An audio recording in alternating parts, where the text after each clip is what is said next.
Megastar Chiranjeevi గారిపై నిరంతరం అసూయతో రగిలిపోయే ప్రముఖ కులగజ్జి వెబ్సైట్ 360 గాడు తాజాగా ఒక ట్వీట్ వేశాడు.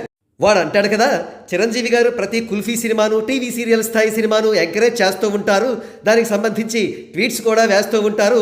అటువంటిది పుష్ప 2 సినిమాకు ఎందుకు ట్వీట్ వేయలేదు అని ప్రశ్నించాడు. శభాష్, శత్రువైనా గారి చిరంజీవి గారి గురించి బాగానే పొగిడావు. ఎస్, చిరంజీవి గారు కుల్ఫీ సినిమాలను, టీవీ సీరియల్ స్థాయి సినిమాలను కూడా ఎంకరేజ్ చేస్తారు. ఎందుకంటే అవి చిన్న బడ్జెట్ సినిమాలు కాబట్టి వారికి లిఫ్ట్ ఇస్తే ఆ సినిమాలు ఎంతో కొంత ఆడితే ఓ 4 కుర్రాళ్ళు బాగుపడతారని. ఓయ్ T360, ఈ శుభ సందర్భంలో నీకో విషయం గుర్తు చేయాలి రోయ్. మీ యుగ పురుషుడు సీనియర్ ఎన్టీఆర్ గారు అప్పట్లో కుల్ఫీ సినిమాలను, కుల్ఫీ హీరోలను తొక్కేసేవారనే టాక్ ఒకటి రన్ అవుతూ ఉండేది. అది ఎంతవరకు నిజమో రీసెర్చ్ చేసుకోరా. ఇక మనోడు అడిగిన ప్రశ్న విషయానికి వద్దాం. చిరంజీవి గారు పుష్ప 2 పై ట్వీట్ ఎందుకు వేయలేదు? పుష్ప 2 టీం మొత్తం వచ్చి చిరంజీవి గారిని ఇటీవలే కలిశారు. కానీ ఐకన్ స్టార్ అల్లు అర్జున్ గారు తప్ప. ఏం, అల్లు అర్జున్ గారికి అంత ఈగో ఎందుకు? ఆయనకే అంత ఉంటే చిరంజీవి గారికి ఇంకెంత ఉండాలి? అయినప్పటికీ చిరంజీవి గారు అదేమీ కూడా మనసులో పెట్టుకోకుండా ట్వీట్ వేసేవారే. కానీ బయట పరిస్థితులు ఏమీ బాగాలేవు.